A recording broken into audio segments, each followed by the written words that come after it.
irmãos, a paz do Senhor. Abra sua Bíblia em Mateus 24.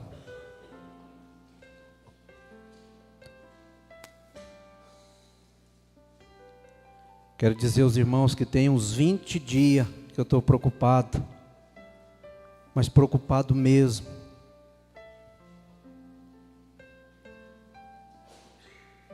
Jesus sabe da minha preocupação.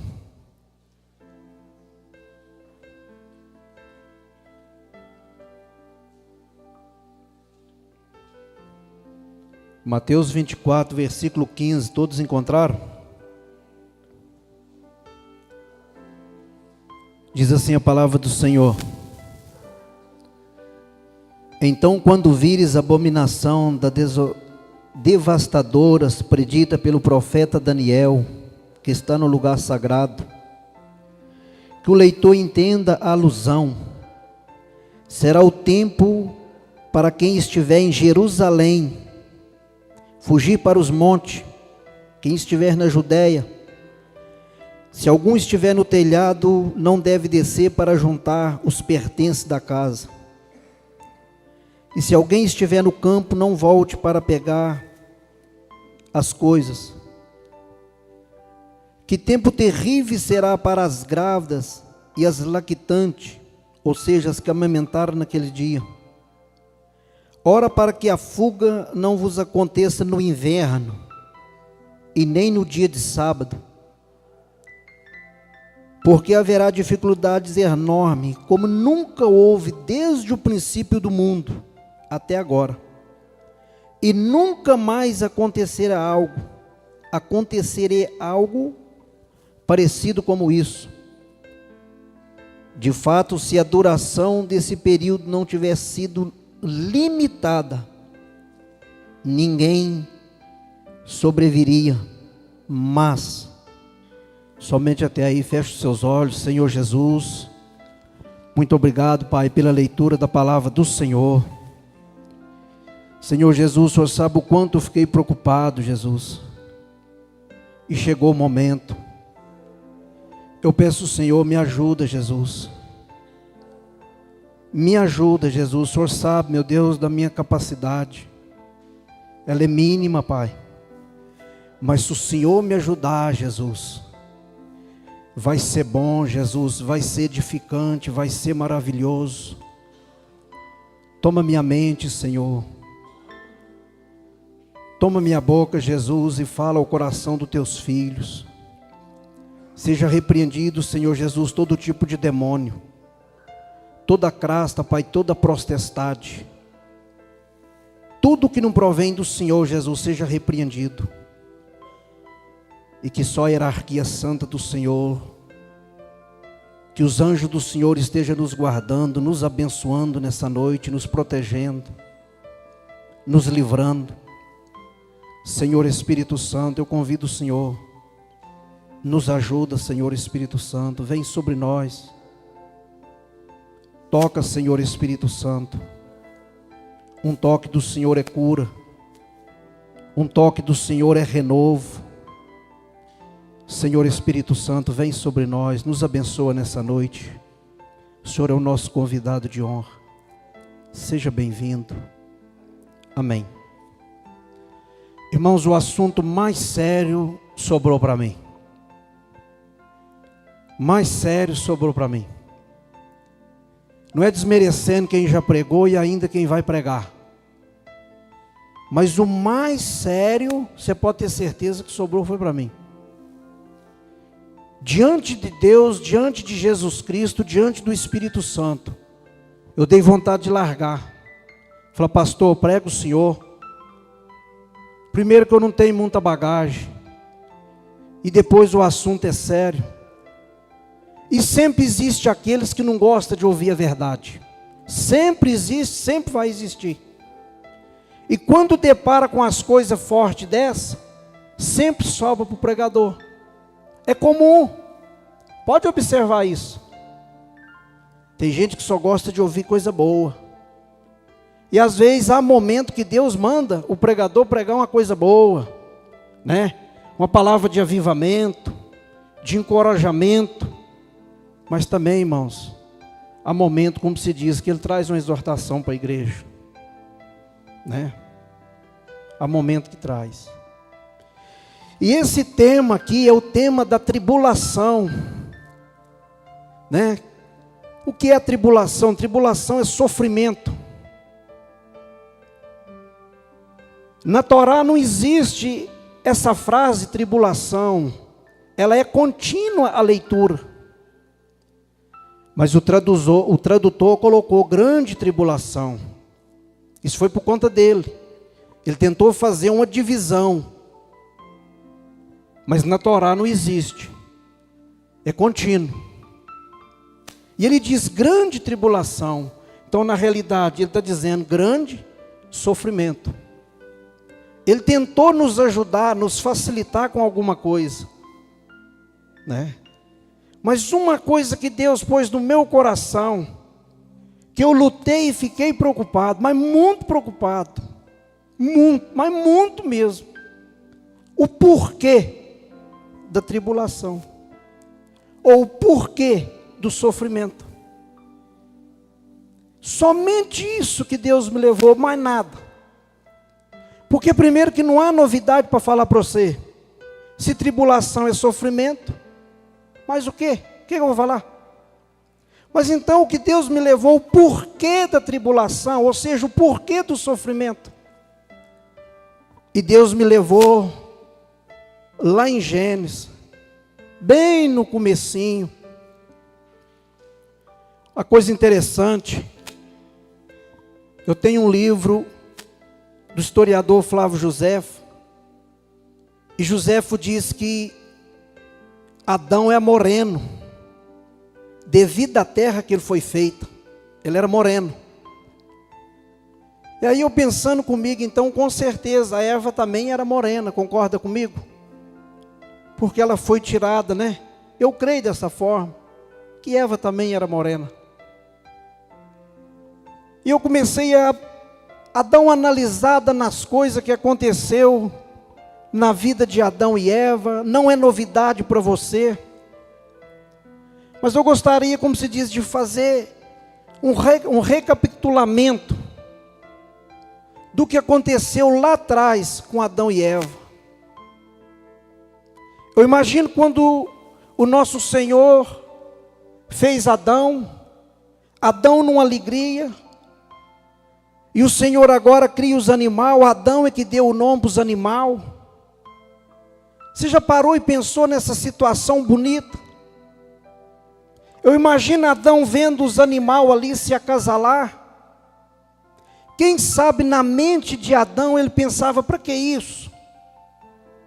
E o Senhor falava, filho, é porque agora vai nascer um filhotinho. E quem sabe não gerou, né, uma expectativa na mente de Adão.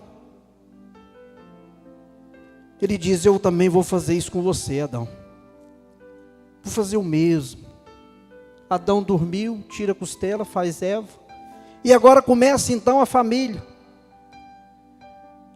Um projeto indiscutível. Um projeto do coração de Deus para nós. Que coisa mais linda. Não tem explicação. Mas uma coisa acontece. Quando Adão conhece a Eva, que Eva engravida, que nasce o primeiro filho, naquela maior alegria, colocaram o nome de Caim, tiveram o segundo filho, colocou o nome de Abel, os meninos cresceram, e ambos agora brincando, só alegria, e os anos se passam. A Bíblia diz aqui em Gênesis 4 que eles vêm ofertar ao Senhor. Caim traz a oferta, Abel também traz a oferta e apresenta o Senhor. O Senhor escolhe a oferta de Abel, não escolhe a de Caim. A Bíblia diz que Caim descaiu o semblante e ficou triste, muito triste. É interessante observar uma coisa, que você não vê Eva fazer nada, você não vê Adão fazer nada. O escritor não diz nada que Adão fez alguma coisa para tirar aquela tristeza do coração de Caim. Você não vê nem Adão e nem Eva. Se tivesse muitos filhos, poderia dizer, ela estava ocupada, ela estava preocupada, mas só tinha 2. É interessante observar esses detalhes, porque eles fazem diferença. E ao ponto de Caim chamar Abel para ir ao campo, e ele levanta contra Abel e mata. Você imagina aquilo que estava tudo dando certo, de repente as coisas viram de uma tal forma, e agora um casal tem um assassino dentro de casa. Isso é só para quem viveu, irmãos. Ei, graças a Deus que nessa parte nós somos teóricos. Isso é só para quem viveu. É muita tristeza ver um filho morto, sabendo que o outro é que matou, o irmão é que matou. É muita tristeza. E foi aí que Deus me levou nessas questões. Foi aí. E os anos se passou. Caim sai da presença de Deus. E Caim vai embora. Edifica a cidade, casa, tem filho. Eva torna a ter mais filhos. E sai 2 nações ali então. Os anos se passam. Ou seja, já tem bastante de gente na terra. Já povoou a terra. Tem muita gente. E aí acontece, irmãos, uma coisa. Que há 2 versões. Que muitos não concordam. Existe a primeira versão, mas eu fico com a segunda. Presta atenção nisso. Caim vai embora. Caim considerado do mal. Casa, tem filho. E também agora nasce 7. Nasce mais filhos de Noé. Tem filhos. Muitos dizem que os filhos de Caim eram os filhos do mal. E os filhos de Sete eram os filhos do bem. Mas quando nós chegamos aqui no capítulo 6 de Gênesis, a Bíblia diz o seguinte, que como as filhas dos homens era bonita e formosa, vieram os filhos de Deus e se acasalaram com elas. E desse acasalamento veio os gigantes, considerado como nefilins da terra. Os nefilins da terra. É interessante observar uma coisa, que no versículo 4, no capítulo 6, no versículo 4, diz que eles viveram no presente e também viveram depois. Escuta isso. Só que no capítulo 6, bem no versículo 6, o Senhor viu que a maldade do povo na terra era demais. Ele diz o seguinte: eu me arrependo de haver ter formado o homem. Eu me arrependo. Agora é interessante observar uma coisa, que a Bíblia judaica diz o seguinte, que esses nefilins eram os anjos caídos. Mas alguém não, como se diz, não entenda dessa forma. Alguém diz que eram os filhos de Sete. Entenda isso. Aí Deus então traz o dilúvio e tira Noé com toda a sua família da terra, porque Noé era perfeito diante de Deus. Entenda isso, onde eu quero que você, como se diz, nós vamos chegar, eu quero que você entenda. Isso é uma das possibilidades. Quando diz os filhos de Deus, muitos acreditam que eram os filhos de Sete, eram os filhos da outra banda de Noé. Mas a segunda, a Bíblia judaica diz o seguinte, que esses nefilins eram os anjos caídos, que tiveram contato com as filhas, entendeu? De Noé, e delas vieram os gigantes, que ao ser traduzido para o grego, ganhou o nome de gigante caídos da terra. Eu achei interessante observar uma coisa e Deus me ajudou a entender. Porque se fosse da descendência de Sete, o dilúvio então tinha resolvido tudo, você concorda comigo? Se fosse para eliminar o pecado, eliminar, que o que o Senhor fez, mandou o dilúvio, matou todo mundo, acabou com tudo, só sobrou Noé, com seus filhos.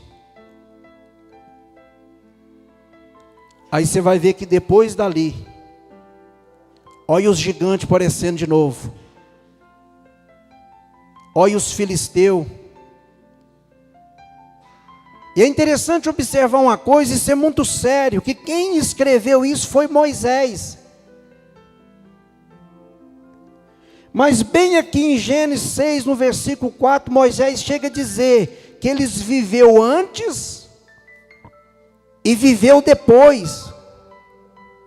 Em outras palavras, então, o dilúvio não alcançou esses nefilins, que tiveram os seus nomes cambiados, trocados. Moisés diz aqui em Deuteronômio 3:11, ele fala um dos últimos, que tinha 9 côvados, ou seja, 4 metros de altura, 4 côvados, era a cama dele, a largura da cama, 4 metros de comprimento, por 1,80 de largura. Quando nós lemos a história de Davi com Golias, Golias tinha mais de 3 metros de altura.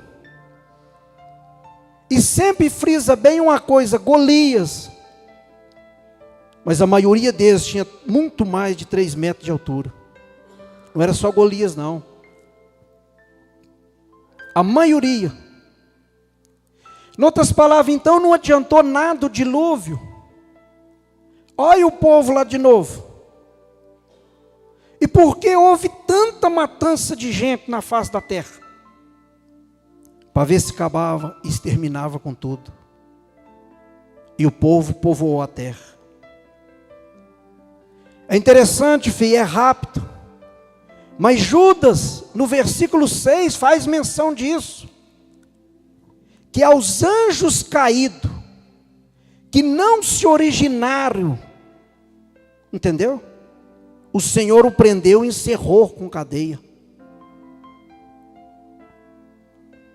Tem muito a ver, filho, com o sofrimento do ser humano. Muito, mas é muito mesmo. Sempre houve guerra. Sabemos que o nosso Deus é amor. Será que o Senhor tem prazer em ver um ser humano dilacerado? Será que o nosso Deus tem prazer em ver um ser humano machucado, sentindo dor? Mas a mistura foi tão grande que o Senhor teve que fazer isso. Sempre houve guerra, sempre. De Gênesis até o Apocalipse, até em Mateus, findando já o Velho Testamento, sempre houve guerra. E a pergunta que sempre fica, por quê? Por que de tudo isso? E é interessante nós observar uma coisa, que o texto que nós lemos hoje, Jesus também estava escrevendo para o Velho Testamento. Mateus. Ele veio complementando o Velho Testamento, porque homem nenhum conseguiu cumprir. Nenhum. E não vai conseguir. E é interessante, se você observou da leitura, que nós lemos o texto que fala também da grande tribulação, conforme o escritor colocou ali. E surge uma expectação, por que Jesus falou isso? Por quê? É muito simples. Como se diz, quem lê entende, ou quem medita entende. Se nós pegar o capítulo 23 de Mateus, no versículo 37, está uma das causas. Uma das causas. Jesus diz assim: Jerusalém, Jerusalém, que mata os meus profetas e apedreja os que são enviados. Quantas vezes, Jerusalém, eu quis juntar vocês debaixo das minhas asas, que nem a galinha junta os pintinhos, e vocês não quiseram. Aí você pega Daniel 9, você vê Daniel profetizando 70 semanas de tristeza e de sofrimento. A verdade, ele profetizou 69. Uma da semana, segundo o historiador, ela está para cumprir agora em Jerusalém. Só que quando nós lemos esse texto, ele não tem nada a ver conosco hoje. Não tem nada. Esse que foi lido, não. É tanto que, se você observar, Jesus diz assim: ó, quem puder, fuja para a Judéia. Eu te pergunto, quem está lá no Mato Grosso, vai fugir para onde? Para a Judéia? Quem está lá no Rondônia, no Amapá, no Macapá, vai fugir para a Judéia? E tem mais uma coisa, nós lemos aqui que ele diz o quê? Ora para que isso não aconteça nem no inverno e nem no sábado. Você guarda o sábado? Fica até uma expectativa, não fica? Olha o que Jesus disse. E ele estava dizendo para os discípulos dele: 6 horas para que isso não aconteça no inverno e nem no sábado.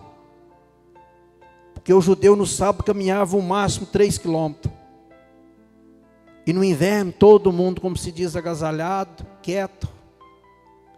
Então ficava fácil, como se diz, para acontecer o que aconteceu, o verdadeiro massacre. Isso aqui aconteceu no ano 70, depois de Cristo. O general Tito veio com a tropa romana, e havia muitos mesticados no meio, diz o historiador Flávio José, muitos.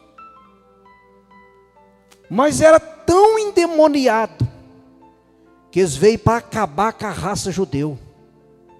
Veio para acabar com o povo de Deus.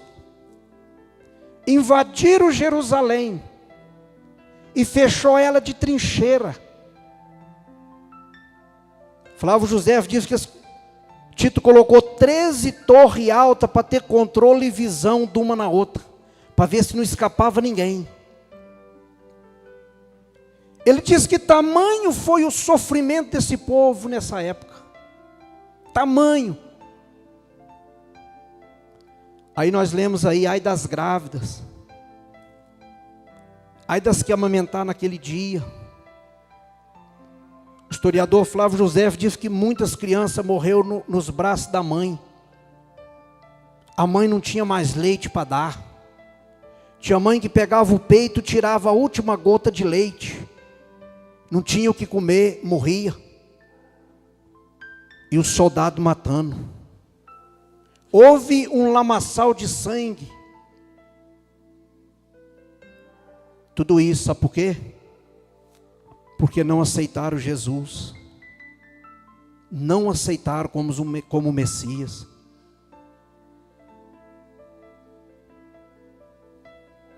Flávio José disse, irmãos, que eles crucificaram tantos judeus que faltou cruz. Não tinha mais. O camarada morria despendurado na cruz, agonizando. Tudo se deu no ano 70. A fome se agravou tanto, diz Flávio, que muitos comiam o cinto, muitos roíam a sandália, muitas mães comeu estrume de vaca seco, não aguentava mais a fome, não entrava alimento, não entrava nada, cercado. Você tenta entender o que é isso, uma mãe. O filho diz: mãe, estou com fome. Filhinho, para falar de tribulação, nós somos teóricos. Eu não sei se eu posso dizer graças a Deus por isso. Me perdoa, Jesus, eu não sei se eu posso dizer. Somos teóricos. Teórico é alguém que lê, nunca viveu. Isso é teórico.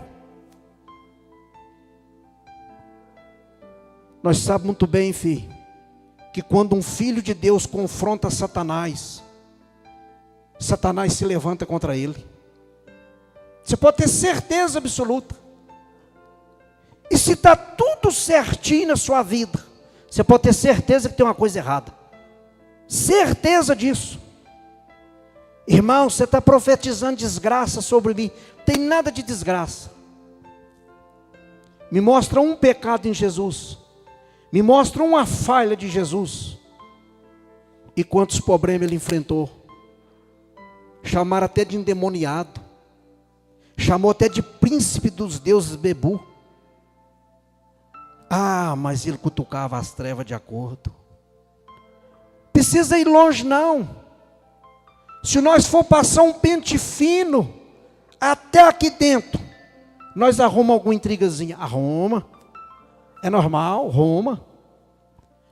Irmãos, que Deus nos ajuda. Há dois grupos de pessoas aqui nessa noite. Um grupo, irmãos, que leva as coisas a sério. Outro disperso.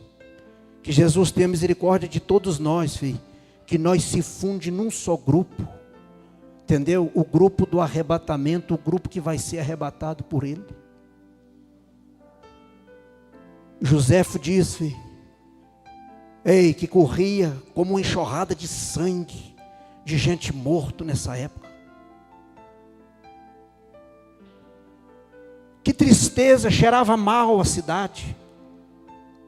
Muitas mães subiam para a laje, subiam para os tetos da casa, morria. Não tinha como descer, era só grito e choro. É por isso que Jesus diz: nunca houve e nunca mais vai haver. Nunca. Rejeitaram, não aceitaram o Messias. Não aceitaram. Você já imaginou que tamanho de tristeza era essa? Que tristeza. E aí surge a parte do capítulo 24, que quando Jesus ia saindo do templo, os discípulos mostrou para ele, diz aí: mestre, olha que estrutura. Ele diz: vede tudo isso, não vai ficar pedra sobre pedra que não fosse derrubada, que não seja derrubada. E nesse ano de 70, o general Tito derruba o templo. O maior templo, diz o historiador, que dava 42 vezes maior do que o templo de Salomão. Não sobrou nada. O que tem lá hoje, diz a história, filho, é um pedaço do muro das lamentações, que puseram o nome Lamentações. Alguém veio e fica lamentando. Está de pé até hoje. Um templo, filho, gigantesco. Um templo que tinha regra, tinha doutrina. 146 soldados com ordem para matar. Tomava conta do templo. Você acha, você que gosta de buscar uma aguinha, tomar uma aguinha aqui de noite, vai ali e volta. Lá você não ia não. Você podia ter certeza disso. Você podia ir, mas voltar você não voltava, ele te matava. Nem paralítico entrava dentro desse templo. Não era assim, chegar mancando com a muletinha e passar para dentro, não era assim não. Era quem eles quisessem que entrasse dentro do templo. Tinha regra. tinha zelo. Hoje, diferente de muitos. Vem para a igreja do jeito que quer, fica do jeito que quer, e se falar alguma coisa, diz: eu não volto mais. A da esquina ali te aceita. Filhinho, nós não sabemos o que é tribulação, não sabemos o que é sofrimento. Nós não sabemos.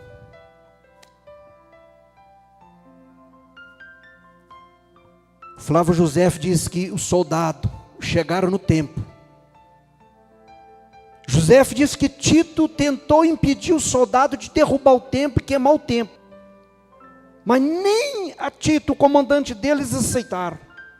Colocaram fogo. Jesus fala de falso profeta. Nessa época também teve um.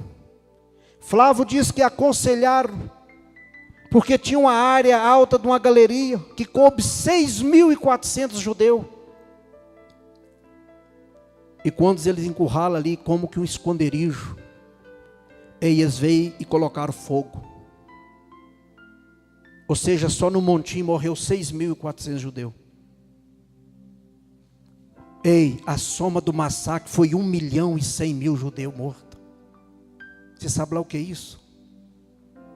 Se juntar a nossa cidade com roça, tudo que você pensar aqui de circunvizinha, filho, não dá 70.000 pessoas. Destruíram.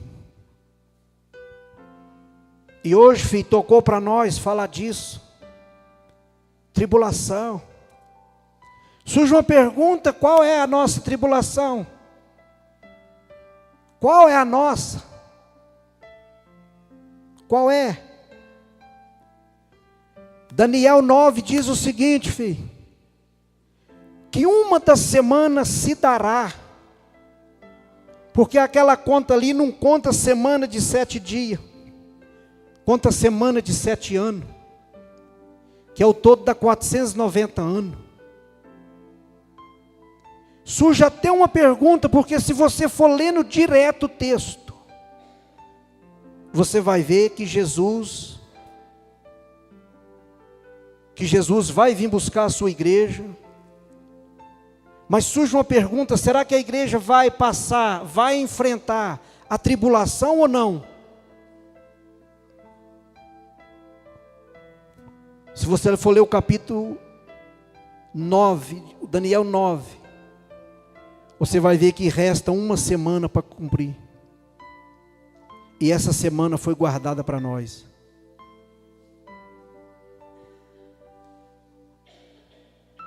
Estão se propagando e falando do anticristo, daquele que vai sentar na cadeira para reinar. Mas Daniel diz o seguinte, que ele vai assumir um trato com Israel. E na metade da semana, que segundo o historiador dá 3 anos e meio, ele vai quebrar o trato. Ou seja, mas que para isso se cumpra, eles vão reerguer o templo de novo que foi destruído. Com os mesmos detalhes. Tudo idêntico. E é nesse período aonde a perseguição também, filhinho, ela vai atingir o cristão. É nesse período.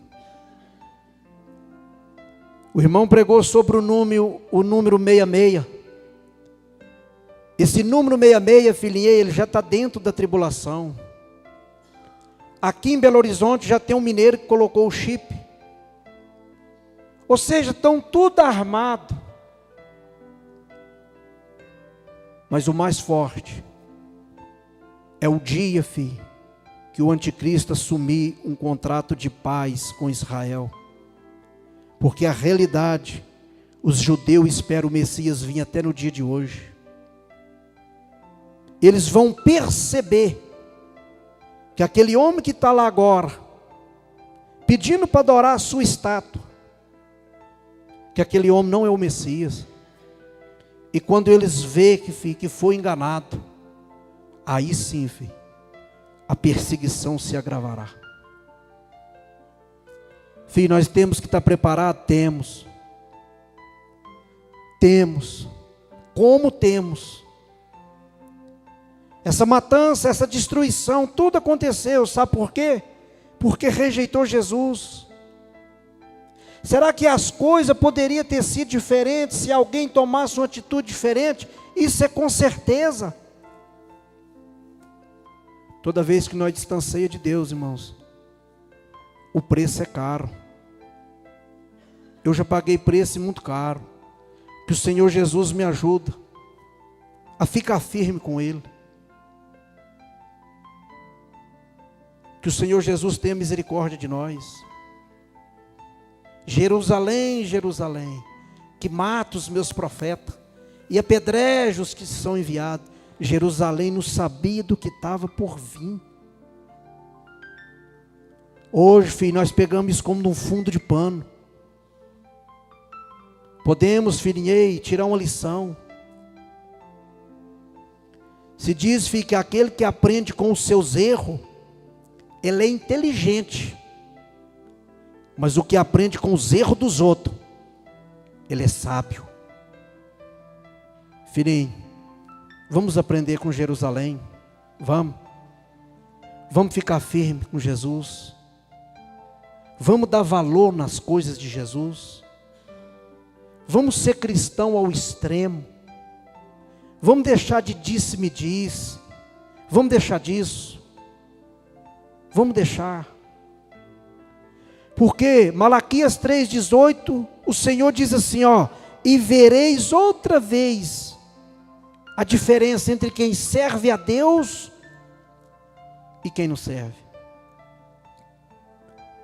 Sabe por que dessa desgraça? Porque rejeitaram, não quiseram. Mas filhos, se nós for diferente, o Senhor é justo para conosco. Lembra do Salmo 91? 1000 pode cair de um lado, 10.000 pode cair do outro, mas você não vai ser atingido. Não vai. Deus é fiel. Sabe um versículo que Deus me levou? Gênesis 19, 29. Quando Deus manda destruir Sodoma e Gomorra, os anjos vão lá na casa de Ló. Eu imagino se Ló encontrasse com alguém: ô Ló, onde ela vai? Os anjos veio me buscar. Uai, que isso, rapaz, você é campeão, hein? Você é 10, isso. Moral, hein? Tinha moral não, filho. O segredo não era Ló. O segredo era no velho Abraão. Você pegou, você entendeu? Se eu e você estiver de bem com Deus, ei, vamos orar para o pai, vamos orar para a mãe, vamos orar para os filhos, vamos orar para o vizinho. Jesus pode criar um meio. E se não tiver alguém que vai lá, Ele é poderoso para enviar um anjo. Feche os seus olhos.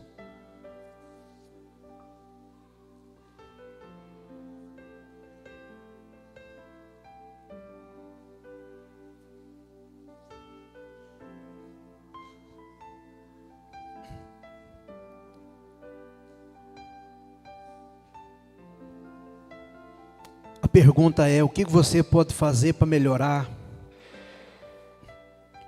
Como conhecedor do Evangelho, quando Deus envia o dilúvio para exterminar o povo de tanto pecado, Ele tirou Noé, porque Noé foi justo na sua geração. Ei, quando Ele vai destruir Sodoma, Ele tira Ló. E você pode ter certeza, filho, ei, que no meio dessa matança que virá, o Senhor também é lá de nos guardar para a glória dEle. Se temos compromisso com Ele, filho, o compromisso dEle está estabelecido conosco. Passa o céu e passa a terra, filho, mas a palavra dEle não passa.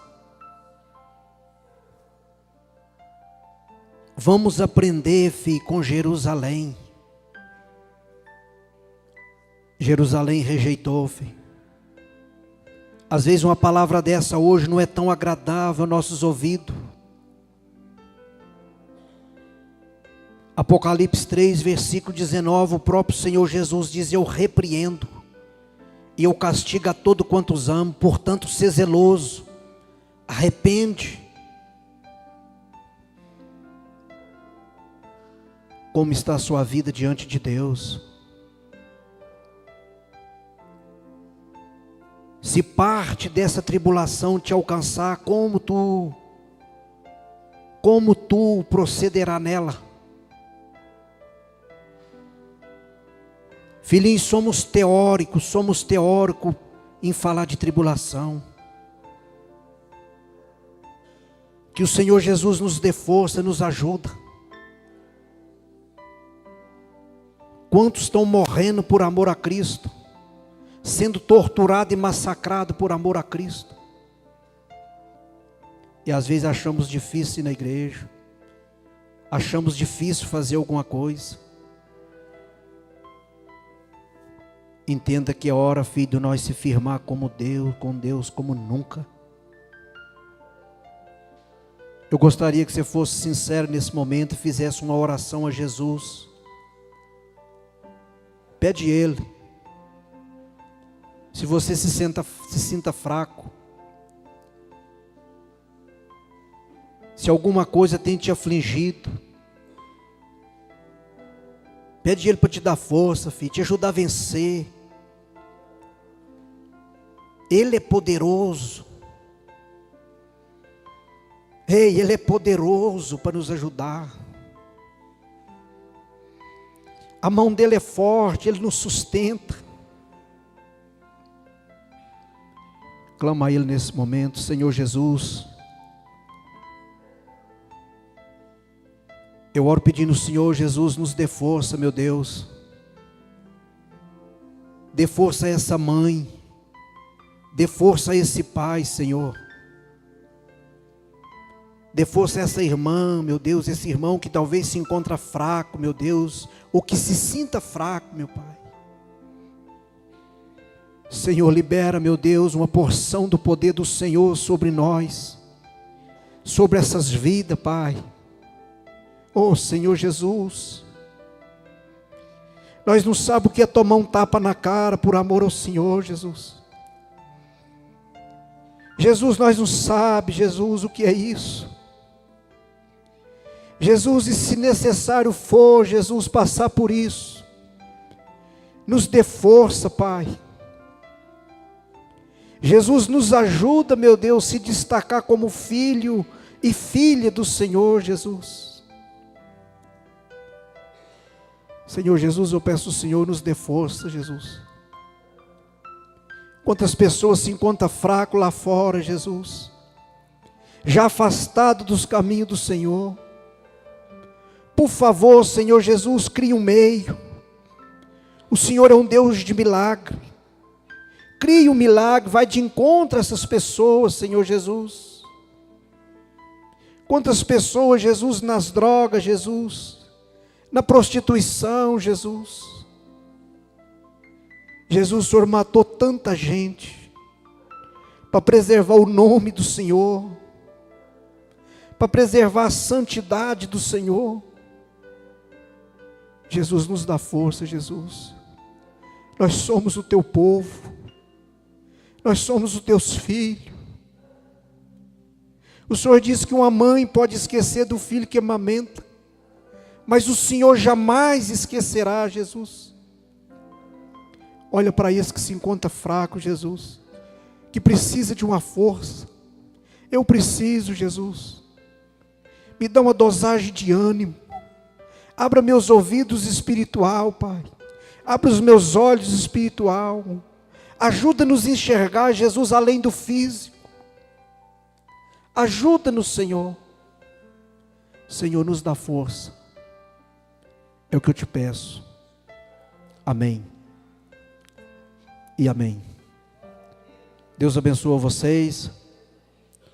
Pastor Valdir esteve aqui na Cidade Nova, não está aqui. Mas domingo, de manhã também nós temos um culto abençoado. Você que pode, vem. Vamos ficar de pé.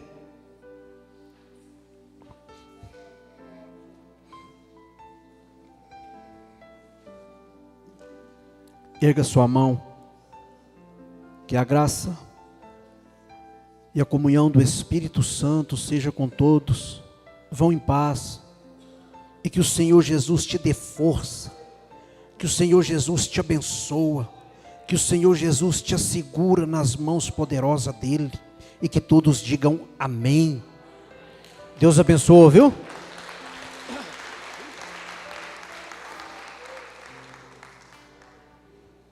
Você que precisa de uma oração, vem aqui. Os obreiros estarão aqui orando por você. Deus abençoe.